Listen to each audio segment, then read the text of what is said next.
Welcome back to mental health spectrum. ഞാൻ doctor Jerome. സാമൂഹിക ജീവിതവും കുടുംബജീവിതവും ആരോഗ്യകരമായി നിലനിർത്താനും മാനസിക ആരോഗ്യം സംരക്ഷിക്കാനും വളരെ പ്രധാനപ്പെട്ട ഒന്നാണ് ബൗണ്ടറീസ് അഥവാ അതിരുകൾ. ലളിതമായി പറഞ്ഞാൽ ഇവിടെ വരെ ശരി, അതിനപ്പുറം എനിക്ക് ബുദ്ധിമുട്ടാണ് എന്ന് നമ്മൾ നമ്മോടും മറ്റുള്ളവരോടും വ്യക്തമാക്കുന്ന മാനസിക രേഖകളാണ് ബൗണ്ടറീസ് അല്ലെങ്കിൽ അതിരുകൾ. വീട്ടിലും ജോലിസ്ഥലത്തും സുഹൃത്ത് ബന്ധങ്ങളിലും വ്യക്തമായ പരിധികൾ ഉണ്ടാകണം. എൻ്റെ സമയം, എൻ്റെ സ്വകാര്യത, എൻ്റെ അഭിപ്രായങ്ങൾ, എൻ്റെ ശരീരവും വികാരങ്ങളും ഇവയെല്ലാം മാനിക്കപ്പെടണം.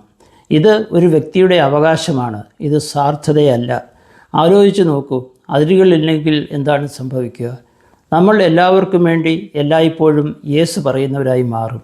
അത് തുടർന്നാൽ പതുക്കെ ക്ഷീണം, ദേഷ്യം, കുറ്റബോധം, വിഷാദം, ടെൻഷൻ എന്നിവ വരാം. പലരും പറയും എനിക്ക് ആരോടും ദേഷ്യമില്ല, പക്ഷേ ഉള്ളിൽ ഒരു ഭാരമുണ്ട് എന്ന്. അത് പലപ്പോഴും അതിരുകൾ ഇല്ലാത്തതിൻ്റെ ഫലമാണ്. ആരോഗ്യകരമായ അതിരുകൾ പാലിക്കുന്നവർ സ്വന്തം മനസ്സ് കാത്തു സൂക്ഷിക്കാനും ബന്ധങ്ങളിൽ വ്യക്തതയും സമാധാനവും നിലനിർത്താനും സ്വയം ബഹുമാനം വളർത്താനും കഴിയുന്നവരാണ്. ഇത് ബന്ധങ്ങളെ അകറ്റുന്നില്ല, മറിച്ച് കൂടുതൽ ആരോഗ്യകരമാക്കുന്നു.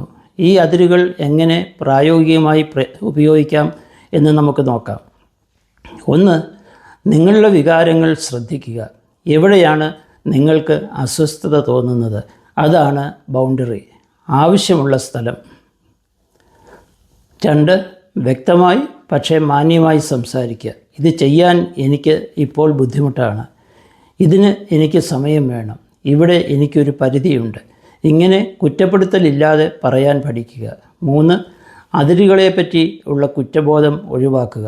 ബൗണ്ടറീസ് വെക്കുന്നത് ബന്ധം നശിപ്പിക്കാനല്ല, സ്വന്തം മാനസികാരോഗ്യം സംരക്ഷിക്കാനാണ്. നല്ല അതിരുകൾ പാലിക്കുന്ന ജീവിതം എന്നത് സ്വയം നഷ്ടപ്പെടുത്താതെ മറ്റുള്ളവരെ സ്നേഹിക്കുന്ന ജീവിതമാണ്. മാനസികാരോഗ്യം നമ്മുടെ എല്ലാ ബന്ധങ്ങളുടെയും അടിത്തറയാണെന്ന് കൂടി ഓർത്തിരിക്കുക. Thank you for listening. Please subscribe and share.